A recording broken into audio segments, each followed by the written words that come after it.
Hey, welcome. Today, I am excited to introduce the channel's new C Sharp series. If you're already following the JavaScript videos, that's great. This is not a replacement, it is a powerful complement. Today, I'll explain what C Sharp is, why it's worth learning, what the series will cover, and how you can follow along with tools, first project ideas, and quick wins. I'll also show a tiny first program so you can see how C Sharp code looks and runs. By the end, you'll know the series roadmap and the next steps to try. Here's some quick housekeeping.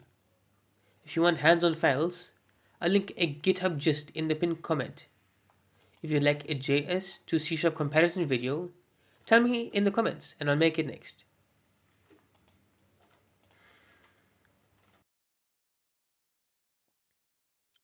Here's a short answer. C# broadens what you can build.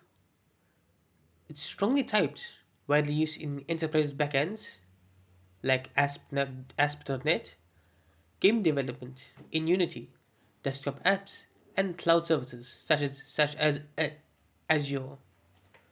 For JavaScript developers, learning C Sharp gives you a safer compile time checks, a path to game dev with Unity, and solid backend skills for jobs that expect statically typed languages.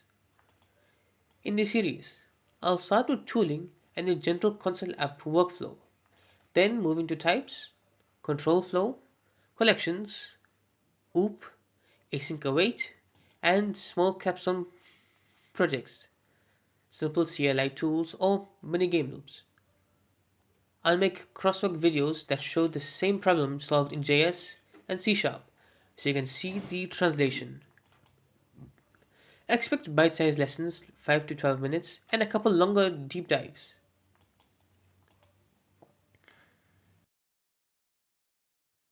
Here's the classic hello interaction so you can see C Sharp syntax at a glance. Note: using system brings common types into scope. Class programs create a class with a main method, which is the program's main entry point. Console readline returns a nullable string. So I use a string. To be explicit, later videos will also explain nullable reference types. To run this quickly, we open a terminal, which is .NET new console, creates a starter app. We paste or replace program.cs. Then .NET run. If you prefer Visual Studio, show the same steps. We create a console app project, run with M5.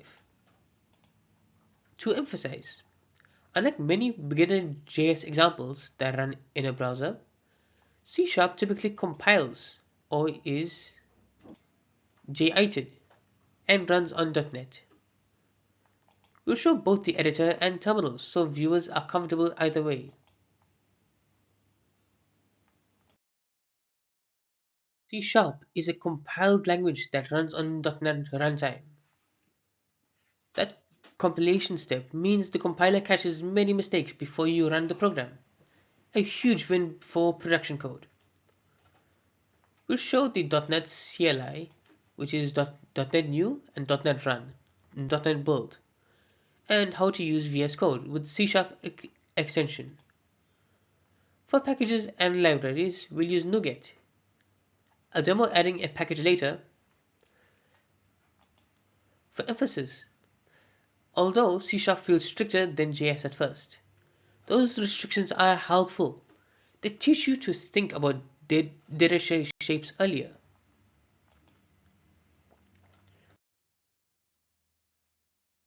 This table is the heart of the intro for JavaScript fans. Point by point, variables become typed. You'll meet int, double, string, and bool. Function maps to method. You'll still write small focus functions, but they live inside classes or as static methods. For collections, link is a powerful way to query data and is worth learning early. Many JS array operations such as map, filter, and reduce have fluent link equivalence. For async code, the mental model transfers well. Async await behaves similarly, though the underlying types are task or task T. I'll repeatedly show side-by-side JS C# examples so you can see the translation. Real-world applications. Examples. Unity Studios scripting gameplay in C#.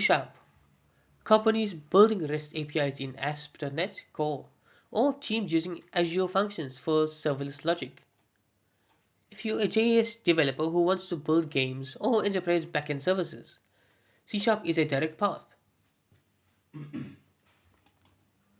To mention, C# can open new job opportunities that small console apps are the best low-friction way to start, if you do not need a large framework upfront.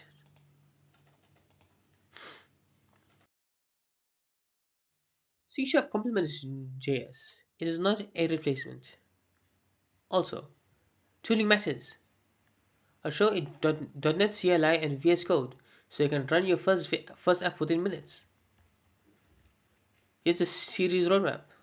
Tooling, into types and control flow, into collections and link, into OOP, into async, and into a small project. And here's a challenge for you all. Try and run the tiny hello world example from the earlier slide, and then drop a comment telling me what OS or editor you used. If you want, I can prepare a C# for JS devs conversion video. Thank you. Thank you for watching. If you enjoyed this video, please don't forget to like, share, and subscribe for more C# tutorials. I'll see you in the next one.